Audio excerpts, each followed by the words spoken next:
Bienvenue sur cette visioconférence sur les gestes et les postures. Cette visioconférence est réalisée en partenariat avec Movadom, Movadom Allié, Family Zen et Adaptia.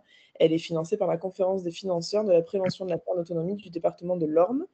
Merci à tous pour votre présence et votre participation. Je suis Chloé et je serai là pour épauler Margot dans sa présentation si elle a le moindre souci, ou si vous avez des questions et que vous souhaitez les poser à Margot, je ferai, on va dire, le lien entre vous et Margot. Margot, est-ce que vous m'autorisez à vous couper si jamais on a des questions pendant la présentation? Ouais. Ok. Parfait. Donc voilà, n'hésitez pas à poser des questions dans le chat et puis moi après j'interromprai Margot au besoin. Margot, je vous laisse prendre le contrôle du coup et puis démarrer quand vous voulez. Super, merci.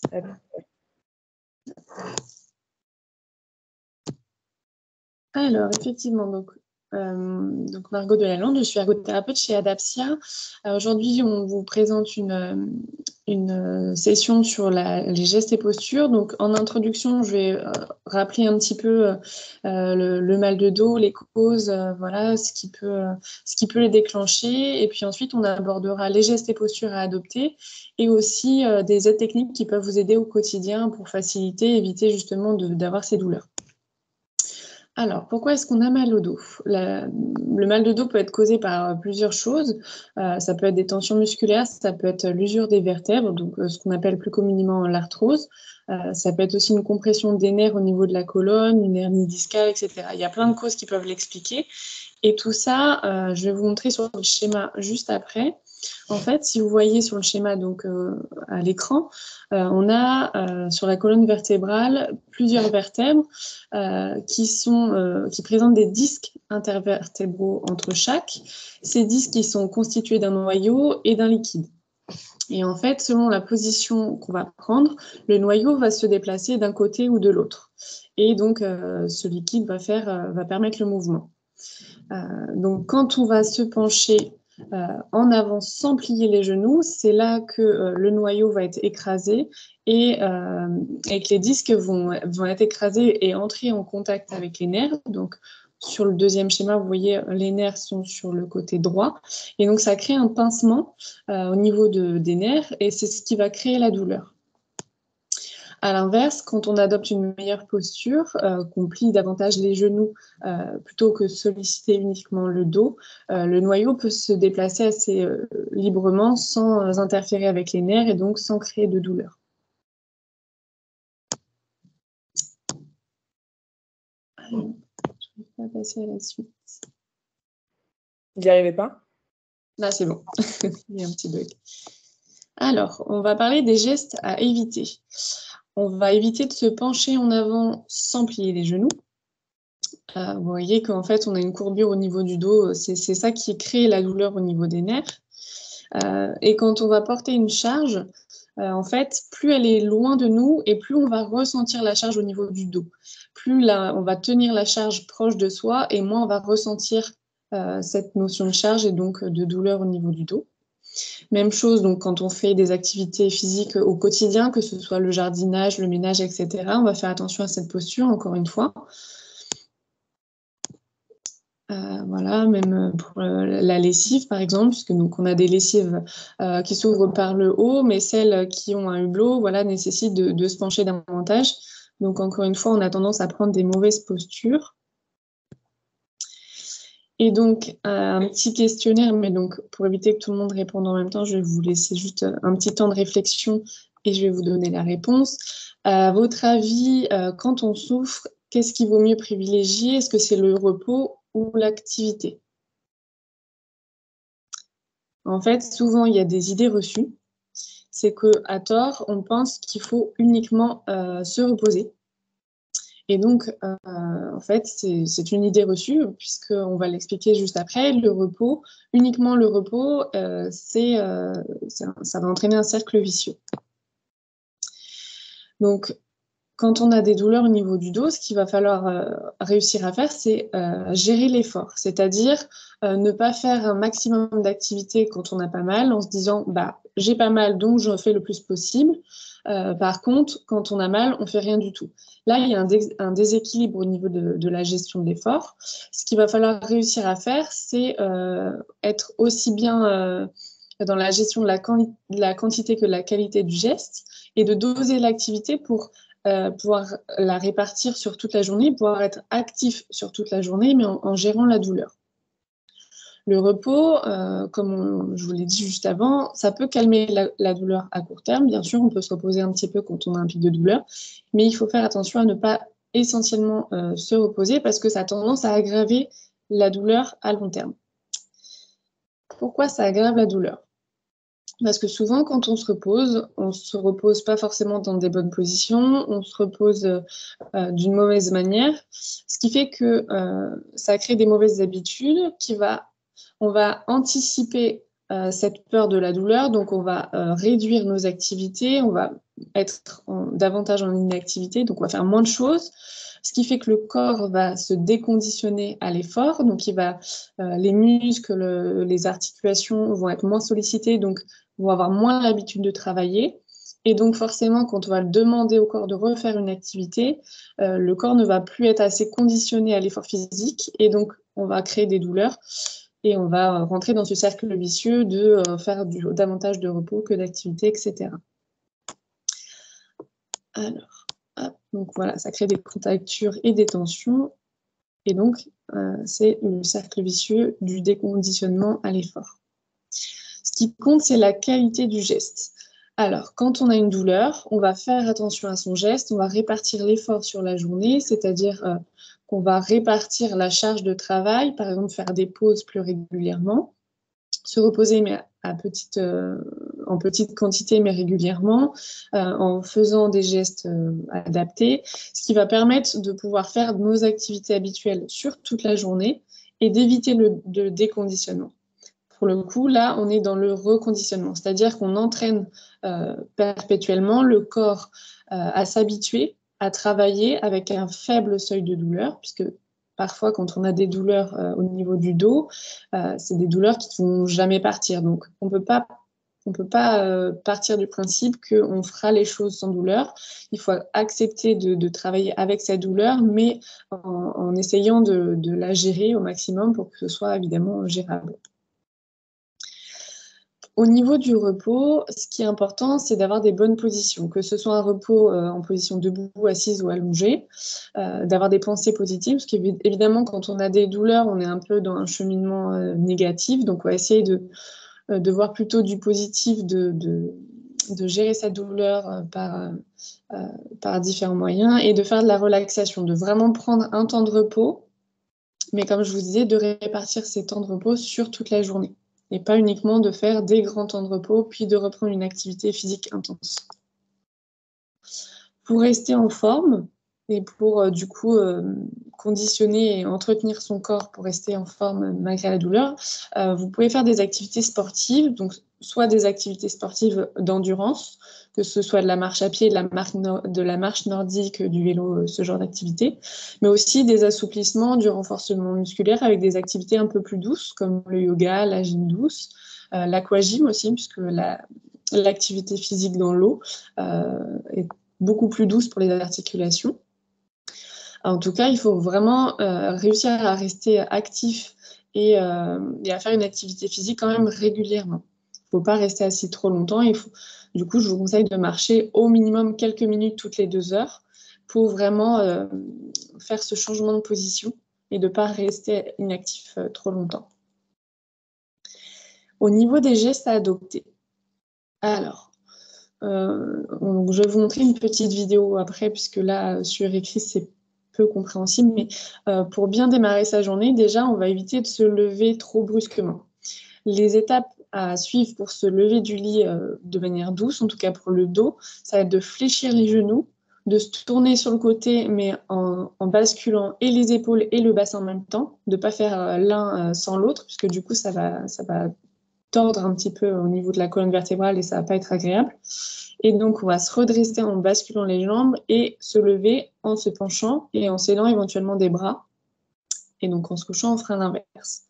Je vous montre juste après une vidéo. Je relate tout ça. Donc, vous voyez, on bascule les genoux sur le côté. On peut prendre appui avec ses bras et on bascule bien les épaules et le bassin en même temps. Et ensuite, on peut se lever. Donc ça, vraiment, c'est la bonne posture à prendre pour se lever le matin et en faisant le schéma inverse pour se coucher le soir. Au niveau de la position debout, alors souvent quand on commence à être fatigué et à avoir des douleurs, on commence à s'avachir. Donc le bas du dos se creuse et ça peut provoquer aussi des douleurs. Donc il faut penser à se tenir droit et à faire attention à cette courbure. Donc quand vous commencez à avoir des signes de fatigue et que vous avez besoin de rester debout éventuellement, pensez à bien basculer le bassin en vous grandissant pour être à nouveau droit. Et c'est une position qui peut être inconfortable, ou en tout cas, c'est difficile de la tenir longtemps. Donc, c'est vraiment pour un petit laps de temps si vous avez besoin de rester debout. Puisque ce qui est davantage conseillé dans ces cas-là, c'est d'adopter une position assis-debout. Je vais vous montrer après des techniques qui peuvent vous aider. Une autre alternative, donc c'est ce que je vous disais, l'assise haute, donc la position assise debout, ça peut être soit de créer un troisième appui, donc les deux appuis des jambes et le troisième appui au niveau du bassin contre un mur. Ça peut être aussi d'avoir une hanche fléchie en mettant le pied sur un marchepied par exemple, ou de s'asseoir sur un tabouret assis debout, donc qui permet de continuer à faire ces activités qu'on fait habituellement en position debout, comme la vaisselle, repassage, etc. Mais en étant assis, donc beaucoup plus confortable pour le dos.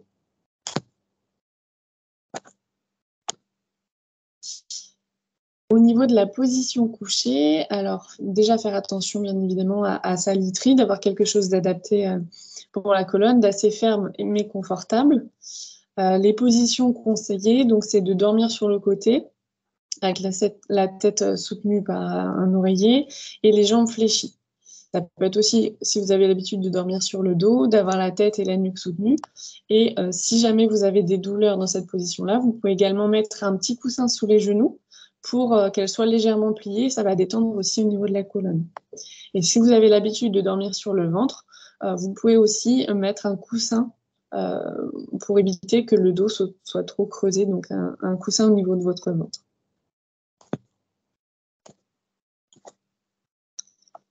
Alors, les bonnes postures. Donc, souvent, quand on récupère quelque chose par terre, on va avoir tendance à comme je vous ai dit, donc les gestes à ne surtout pas faire, à plier uniquement le dos sans utiliser les jambes. Donc, il y a plusieurs autres postures qu'on peut utiliser pour éviter de surstimuler le dos, notamment cette notion de balancier qui permet de ramasser des choses au sol. Donc, avec ou sans appui, on va garder un pied au sol et on va basculer l'autre jambe en arrière et prendre appui.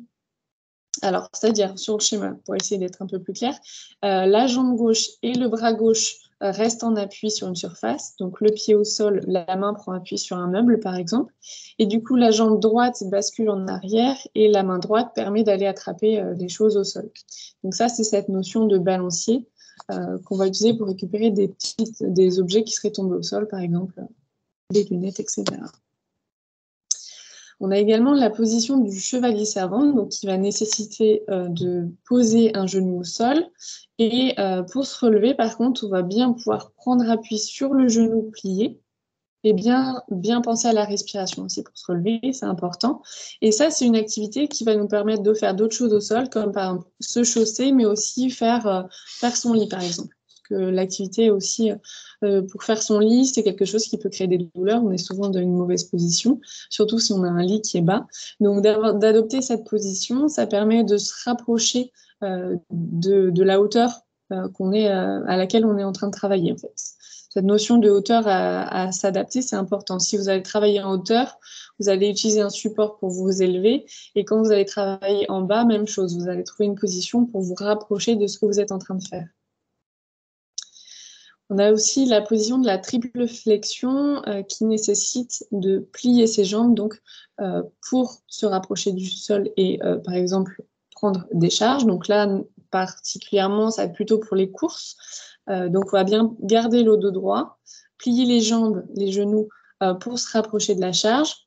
Soit on prend la charge en la rapprochant un maximum vers soi, soit on va prendre la charge et on va la placer au niveau des genoux et se relever ensuite. Ça dépend aussi de vos capacités et de la force que vous avez dans les jambes.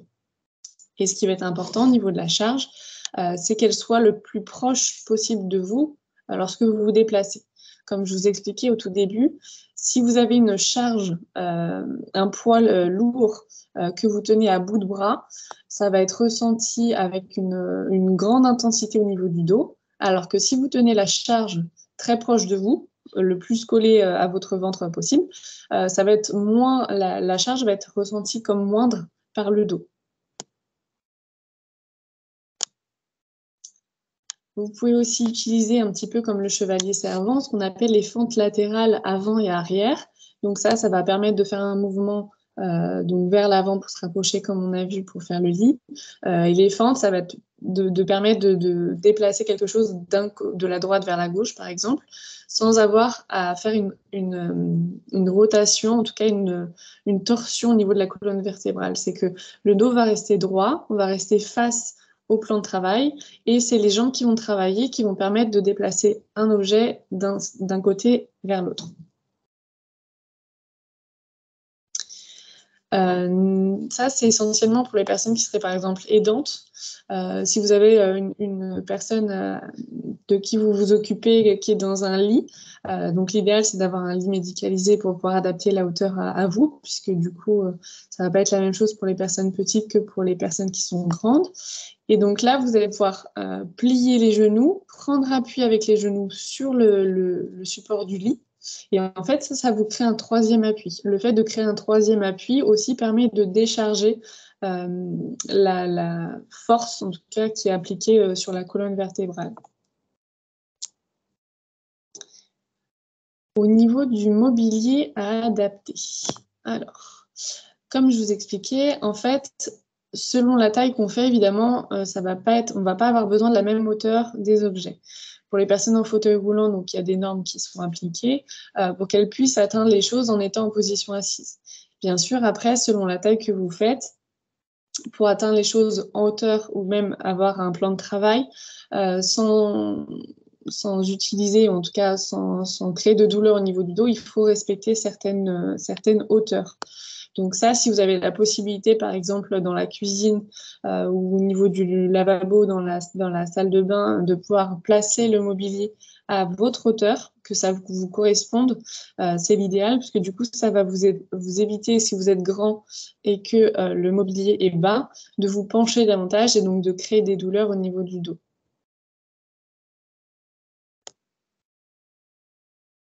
Alors, est-ce qu'il y a des questions déjà par rapport à tout ça? Parce qu'en fait, je vais un peu vite, mais du coup, si vous avez des questions, n'hésitez pas. Ok, je continue. Donc, comme je vous disais tout à l'heure, la solution pour éviter de rester debout trop longtemps quand on a des activités à faire, comme le repassage, la vaisselle, etc., ça va être d'utiliser une assise haute. À gauche, vous voyez, donc c'est une chaise d'appoint qui est réglable en hauteur et qui permet d'être en position assis debout. Donc ni complètement assis, ni complètement debout, un entre-deux qui permet de faire des activités en hauteur.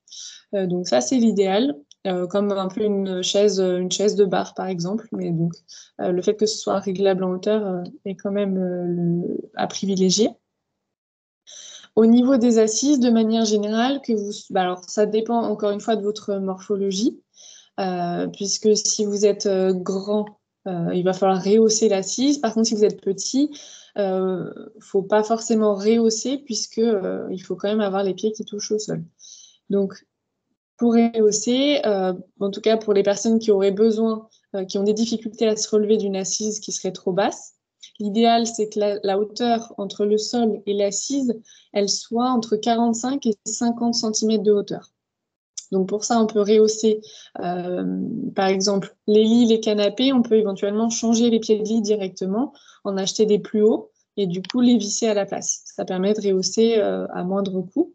Au niveau des chaises, par exemple, vous pouvez mettre des petits plots, ce qu'on voit là sur la photo à droite. Donc, c'est des plots qui se placent sous chaque pied et qui permettent de rehausser. Donc, il y a différents modèles de différentes hauteurs qui permettent d'être placés. Et donc, ça vous rehausse naturellement la hauteur d'assise. Pour les personnes qui passeraient énormément de temps, par exemple, sur un ordinateur, sur un bureau, faut également faire attention à cette position assise, puisque c'est pas que la position debout qui crée des douleurs, c'est aussi d'être en position assise prolongée dans une position qui ne serait pas adaptée. Donc pour ça, on va adapter son espace de travail. Et vous voyez au niveau de la posture assise, on a presque toutes les articulations qui sont aux alentours de 90 degrés. Les coudes, donc le coude est plié à 90 degrés, les hanches sont pliées à 90 degrés et les genoux et les chevilles. Voilà. Donc après, pour votre confort, au niveau des chevilles, vous pouvez éventuellement disposer d'un petit marchepied ou d'un support, un repose-pied qui surélève un petit peu les pieds si vous avez besoin de changer de position. D'avoir un siège réglable, encore une fois, c'est l'idéal puisque vous allez pouvoir adapter la hauteur du siège et à votre morphologie et à la hauteur du plan du bureau. Donc les poignets, eux, ne sont pas pliés. L'idéal, donc, c'est d'avoir votre clavier juste au niveau des poignets, donc le plus proche de vous pour éviter d'avoir les bras tendus. Et l'écran, du coup, à une distance de 50 à 70 cm de votre regard et en hauteur. Parce que si l'écran est trop bas, vous allez baisser la tête, ce qui va créer des douleurs au niveau des cervicales surtout.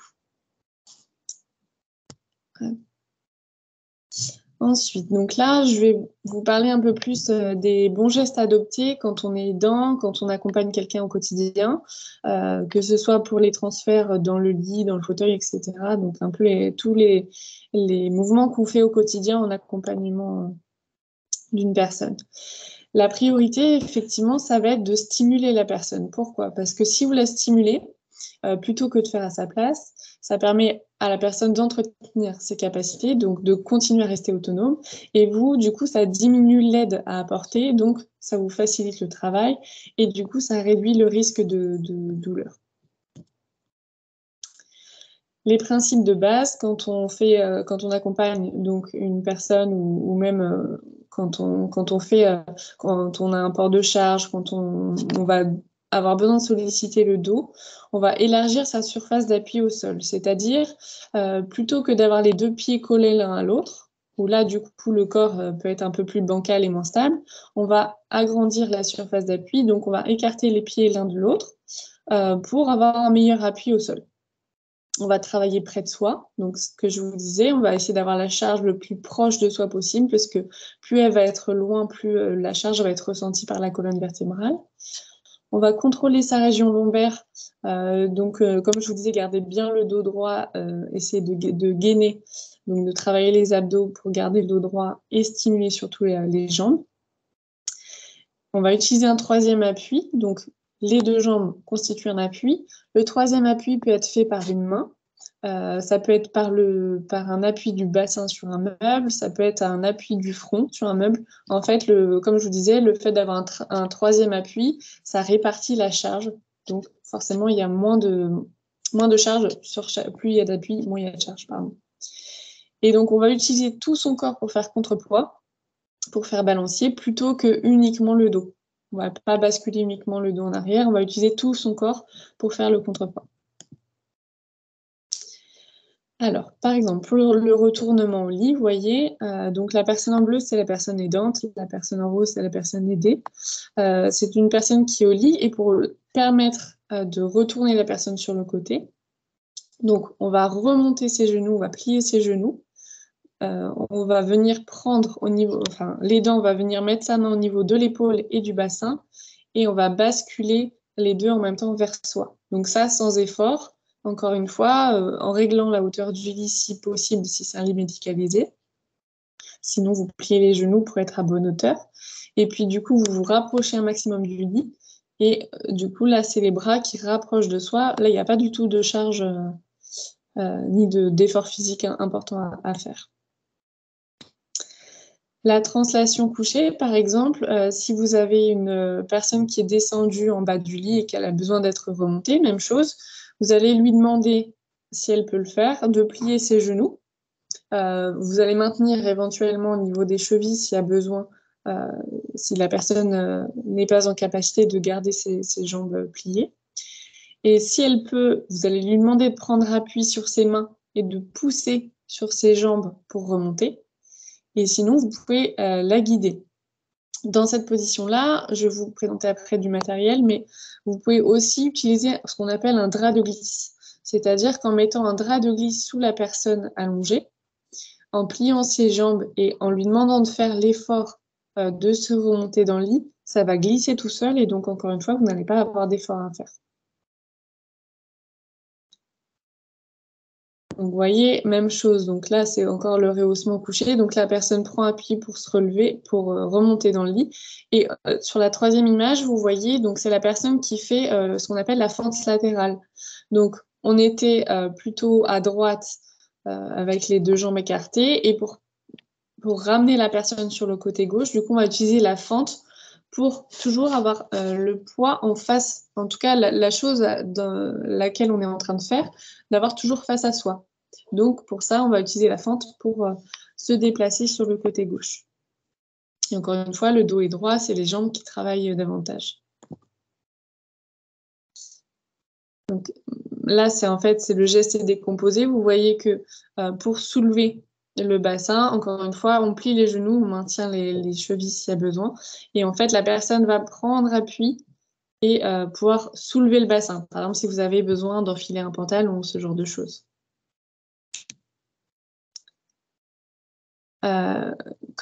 Donc ça, c'est un petit peu le schéma que je vous expliquais tout à l'heure. Quand on fait un geste, en fait, on va essayer de le décomposer. Quand on se lève du lit, je vous expliquais qu'on pliait d'abord les genoux, qu'on basculait l'ensemble du bassin des épaules, qu'on passait les jambes hors du lit et qu'après on prenait appui pour se relever. Et ben, quand on accompagne une personne, ça va être le même principe. On va faire la première étape de plier les genoux, de basculer la personne sur le côté. Donc la première chose que je vous ai montrée. Une fois que la personne est sur le côté, on va pouvoir l'accompagner en prenant au niveau de l'épaule en dessous et en mettant le bras opposé au-dessus, au niveau des jambes et du bassin. Et on va pouvoir, dans ce sens-là, accompagner la personne pour faire ce mouvement de pivot, de passer de la position allongée à assise, en passant le bassin et les épaules sont toujours pivotés en même temps, et on passe les jambes hors du lit. Et donc ça nous permet d'avoir la personne assise, la même chose, la même position que vous feriez pour vous lever en fait. La notion de marche fessière, donc je ne sais pas trop si vous connaissez ça, c'est quelque chose qui permet, qu'on fait habituellement sans s'en rendre compte en fait. Par exemple, quand on est assis au bord d'une chaise ou d'un fauteuil et qu'on veut se rapprocher du fond, on va venir basculer la hanche d'un côté et de l'autre en reculant pour se caler vraiment au fond. Et donc ça, on peut le faire en avant, en arrière, évidemment, soit pour se rapprocher du fond d'un siège. Là, en l'occurrence, c'est pour permettre à l'aidant de rapprocher la personne du bord du lit et donc de faciliter le transfert pour se mettre debout. Donc, vous voyez que du coup, la personne, l'aidant en bleu, va basculer la personne d'un côté. Avec sa main, elle va ramener la hanche proche de soi. Et après, elle va faire l'inverse. Elle va basculer la personne de l'autre côté, prendre l'autre hanche et la ramener vers soi. Et faire un petit peu ce va-et-vient gauche-droite, jusqu'à ce que la personne soit vraiment bien assise au bord du lit, qu'elle ait les pieds par terre et qu'on n'ait plus qu'à l'accompagner pour se relever. Et pendant qu'on fait ce mouvement de balancer d'un côté et de l'autre pour avancer, la personne aidante, elle a toujours le dos droit et elle sollicite ses jambes. Encore une fois, avec les gestes et postures dont on a parlé juste avant.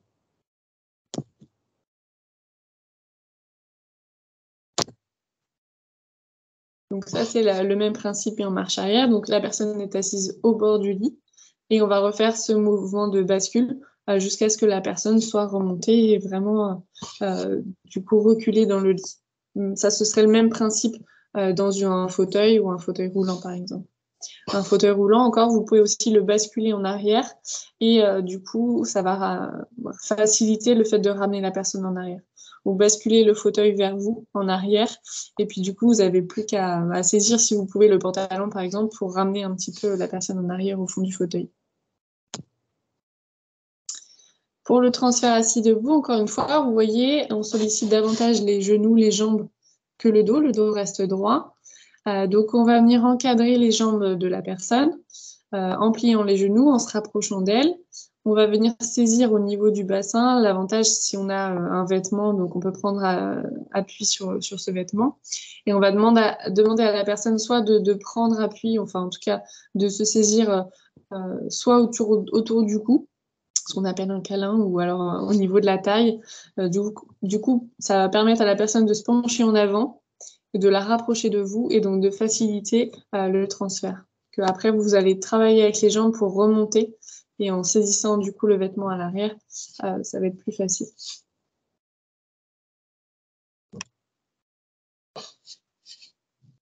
Donc là, c'est une personne, vous voyez, qui a besoin d'être réassise, enfin, assise au fauteuil roulant. Donc là, visiblement, c'est quand même une personne qui est en capacité de marcher. Donc, ce qu'on fait, c'est qu'on rapproche au maximum l'assise, le fauteuil roulant ou la chaise, le maximum derrière. Il faut que les jambes de la personne touchent l'assise du fauteuil. Si possible, s'il y a un accoudoir, vous lui demandez d'aller chercher d'un côté l'accoudoir et vous vous mettez de l'autre côté. Et dans ce cas-là, vous allez pouvoir accompagner le transfert assis, donc aider la personne à se rasseoir en la guidant, parce que du coup, c'est vrai quand on accompagne une personne qui ne voit pas forcément où elle doit s'asseoir, des fois il y a une crainte de ne pas sentir l'assise. Mais du coup, vous allez pouvoir la guider, la rassurer pour s'asseoir et donc voilà, l'accompagner en positionnant le bassin au fond du siège.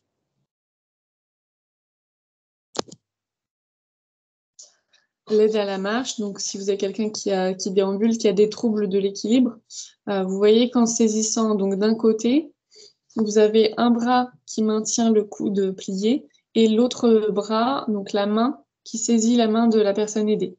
Dans ce sens-là, vous allez pouvoir et sécuriser l'équilibre de la personne, parce que du coup, vous allez la maintenir proche de vous. Et en même temps, avec la main, vous allez pouvoir aussi la guider sur la direction à prendre. Au niveau du relevé de sol, alors que ce soit pour vous ou pour les personnes que vous aideriez éventuellement, si la personne n'est pas en capacité de se lever seule, vous ne pourrez pas la lever. Si la personne qui est tombée au sol ne peut pas se relever toute seule, il faut appeler des secours, que ce soit les pompiers, des voisins ou quelqu'un, mais vous ne pourrez pas la relever seule. Par contre, si vous êtes tombé ou si la personne qui est tombée n'a pas de douleur majeure, c'est-à-dire pas de fracture, il n'y a pas de risque particulier, vous pouvez déjà sécuriser, rassurer et accompagner dans les différentes étapes. Dans un premier temps, donc quand on est au sol, on va se mettre sur le ventre. Une fois qu'on est sur le ventre, on va se mettre à quatre pattes et ensuite, on va marcher à quatre pattes jusqu'à un meuble bien sûr qui est stable, que ce soit une table, un canapé, un fauteuil, quelque chose de stable sur lequel on va pouvoir prendre appui. Une fois qu'on prend appui, on met un genou à terre en position du chevalier servant et on peut se remettre debout. On peut prendre le temps entre chaque étape de bien souffler, de bien respirer, de prendre son temps et de rester calme surtout. Il faut surtout pas paniquer. Quand on est au sol, on va essayer de se relever pour ne pas rester au sol le plus longtemps possible, mais évidemment, on va essayer de le faire en sécurité. Donc, avec ces différentes étapes, vous allez pouvoir vous relever en sécurité. Et évidemment, si ce n'est pas possible ou si la personne est blessée, appelez les secours. Dans ce cas-là, si jamais c'est une personne seule qui chute, il faut peut-être envisager aussi de mettre en place une téléassistance. Donc, c'est un système avec un bouton que vous avez en forme de collier ou de bracelet qui permet d'appeler les secours. Parce qu'évidemment, on ne contrôle pas toujours là où on va tomber. Et donc, ça permet d'avoir un système de déclenchement d'alerte auprès des secours si besoin au domicile. Alors, au niveau des aides techniques à utiliser qui peuvent être utiles au quotidien quand on a de douleurs au niveau du dos ou alors quand on accompagne une personne. Alors, vous allez avoir le disque pivotant ou le coussin pivotant de voiture. Donc, le disque pivotant, ça peut être au niveau des pieds, c'est-à-dire qu'on va poser un pied dessus, on va poser les deux pieds dessus. Par exemple, une personne qui est assise, qui pose les deux pieds dessus, que vous accompagnez en mettant un petit peu debout. Et le disque pivotant va permettre de faciliter le fait de déplacer la personne sur le lit, par exemple. Donc, ça permet de faciliter le pivot quand la personne a des difficultés à le faire elle-même avec les pieds. Donc, il faut faire quand même attention parce que c'est quelque chose qui bouge. Et quand ça bouge, en général, ça peut aussi faire peur aux personnes qui ne le contrôlent pas. Mais l'avantage de ce disque-là, que ce soit aussi pour la voiture, c'est qu'on peut aussi le mettre au niveau de l'assise. Donc, on peut s'asseoir dessus. Et ça peut faciliter donc cette notion de pivot, donc surtout quand on rentre dans la voiture, d'éviter quand on s'assoit de déplacer soit le bassin, soit les épaules, mais de pouvoir déplacer les deux en même temps. Parce que du coup, si on rentre et qu'on tourne d'abord les épaules et ensuite le bassin, forcément la colonne, on va avoir une rotation et ça va pas être agréable. Alors que du coup, avec ce pivot, on peut permettre de faire, de déplacer les épaules et le bassin en même temps et donc de garder la colonne bien droite. On a aussi la planche de transfert, donc qui permet de passer par exemple d'un fauteuil roulant à une chaise sans se mettre debout. Donc on va mettre une extrémité de la planche sous les fesses et l'autre extrémité sur l'autre chaise. Et comme ça, on va pouvoir prendre appui pour faire une translation. On va se faire glisser d'une assise à l'autre en prenant appui dessus. Donc ça permet de ne pas passer par la position debout, par exemple. Pour les personnes qui auraient du mal à se redresser dans le lit, donc soit mettre en place un lit médicalisé avec une commande du dossier, mais il existe aussi une échelle de lit, quelque chose qui se fixe au pied. Et en fait, le système d'échelle, on va venir chercher un barreau après l'autre pour s'aider à se redresser. Il y a aussi la barre de redressement au lit, donc c'est quelque chose qui se place entre le matelas et le sommier. Et l'avantage, c'est que ça va vous permettre de prendre appui pour faire les mouvements, on va dire, pour tourner dans le lit. Si vous tournez d'un côté de l'autre, vous pouvez prendre appui dessus. Vous pouvez prendre appui pour passer de la position allongée à la position assise. Vous pouvez aussi prendre appui au moment de vous mettre debout. Puisque le problème, c'est que des fois, quand on a besoin de prendre appui, se mettre debout, on s'appuie sur le matelas. Et le matelas peut parfois être un peu mou. Et donc, c'est difficile de se relever. Là, l'avantage de la barre de redressement, c'est que vous prenez vraiment appui dessus et donc vous allez pouvoir vous relever plus facilement. C'est un appui vraiment plus stable. Le drap de transfert, donc c'est le drap de glisse dont je vous parlais tout à l'heure. C'est un drap qui a vraiment une surface glissante. Enfin, en tout cas, il y a les deux surfaces glissent l'une contre l'autre. Et ça permet de faciliter énormément les transferts quand vous avez une personne à aider, par exemple, pour la remonter dans le lit, pour la déplacer sur le côté, etc. Ça permet vraiment de diminuer les efforts.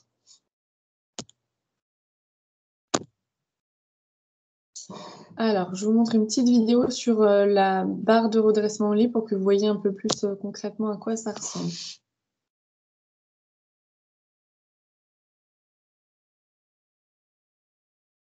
Vous voyez, c'est placé entre le sommier et le matelas.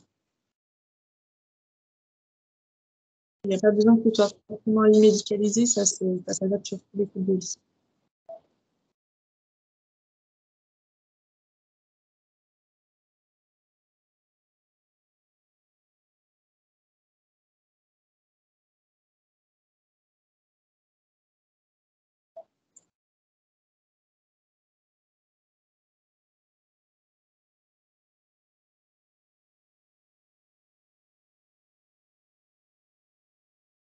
Ça se met plutôt au niveau de la tête de lit. Du coup, pour permettre, quand on est allongé, de se tourner, de prendre appui au niveau des bras. Et de ne pas gêner quand on a besoin de s'asseoir. C'est pas une barrière, c'est vraiment un appui qui permet d'aider les transports. Vous voyez, ça se fixe au lattes avec d'un velcro. Il n'y a aucun souci, ça ne bouge pas du tout. Avec le poids du matelas, ça reste vraiment en place.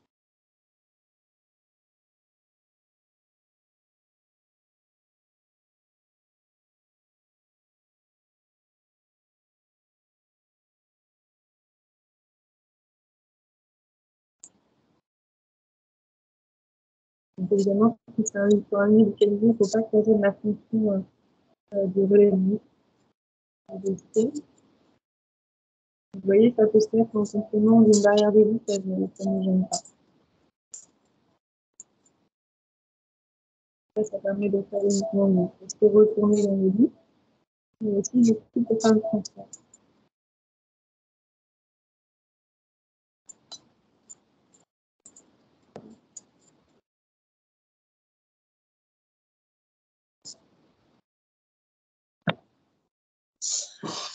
Donc ça, c'est plus si vous avez des personnes accompagnées au quotidien pour faciliter les transferts, parce qu'évidemment, on risque de se faire mal au dos quand on accompagne une personne, surtout si elle a peu de capacité pour nous aider dans les mouvements. Donc, selon le niveau de capacité de la personne, si elle a de la force musculaire ou non dans les jambes, la première étape, c'est par exemple le guidon de transfert. Donc, vous voyez sur l'image qui est tout à gauche, l'emplacement des pieds. Les genoux vont prendre appui sur les deux cales noires que vous voyez au milieu, et la personne va prendre appui au niveau des mains sur les poignets qui sont en haut. De ce fait, du coup, elle va pouvoir rester debout ou en position semi-debout en ayant les genoux appuyés et en se tenant en haut. Et donc, vous allez avoir juste à déplacer ce guidon pour l'amener à un autre endroit, donc sur le fauteuil, le lit, etc. Si la personne a des difficultés à faire ce mouvement de se mettre debout, mais qu'elle a quand même un petit peu de tonus au niveau, en tout cas, de tonus postural, donc au niveau de la colonne, qu'elle peut rester droite, vous pouvez aussi mettre en place un verticalisateur électrique. Donc c'est le même principe, on pose les pieds sur la plateforme, on cale les genoux sur les deux cales, et on va mettre une sangle qui va passer sous les aisselles, qui va prendre appui sur le dos. Et donc, ces deux sangles vont être fixées au niveau des poignets du verticalisateur.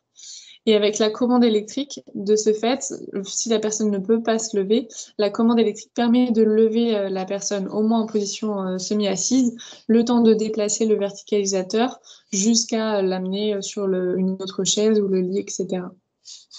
Et si la personne n'a pas du tout les capacités de prendre appui sur ses jambes, là, à ce moment-là, vous pouvez mettre en place un soulève-personne qui va permettre, donc vous avez une sangle qui vient prendre entièrement le dos et sous les cuisses, et qui va permettre au niveau du petit harnais en haut d'accrocher et de passer de la position allongée à la position assise. Et donc ça peut faciliter quand vous avez une personne au lit, vous mettez la sangle, vous la levez, et du coup, vous pouvez l'installer directement au fauteuil roulant, puisque vous avez déjà la position assise grâce au harnais. Et donc tout ça avec une commande électrique. Ces trois matériaux-là, enfin ces trois outils-là en tout cas, sont remboursés par la sécurité sociale en location.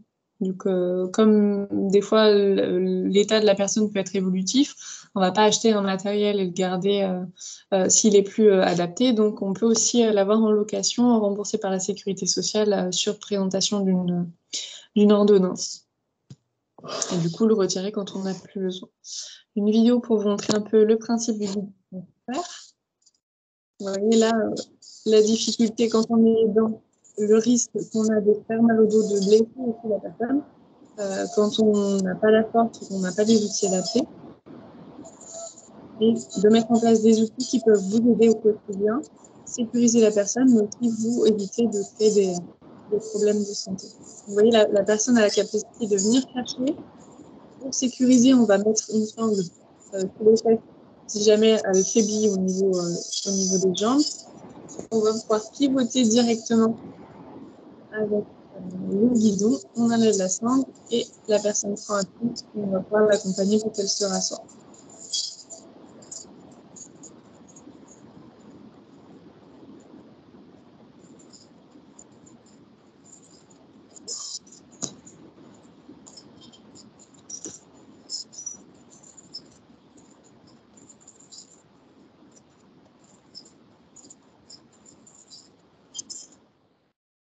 Voilà pour moi. Je vous ai présenté un peu tout, que ce soit les gestes, les postures à ne pas faire et ceux à faire, les aides techniques qui peuvent vous aider, et puis les gestes et postures si vous accompagnez quelqu'un. On a un petit peu de temps, je ne sais pas si vous avez des questions particulières. Merci Margot. Alors, je vais clôturer la conférence et puis après, on va pouvoir passer à une petite session de questions-réponses. Donc merci à tous pour votre participation et votre écoute. J'espère que ça vous a plu. Comme d'habitude, on vous met à l'écran les différents projets de Gwendoline Co13, notamment du coup sa chaîne YouTube sur laquelle vous pourrez retrouver tous les replays des différentes conférences. Donc si jamais vous voulez les partager, c'est avec grand plaisir. Et le livre audio et podcast Ça déménage, qui a été réalisé en partenariat aussi avec Isabelle Palassin, qui parle du coup du déménagement des seniors. La prochaine visio, c'est le 2 juin à 10h30 et ce sera sur les croisières, une autre thématique.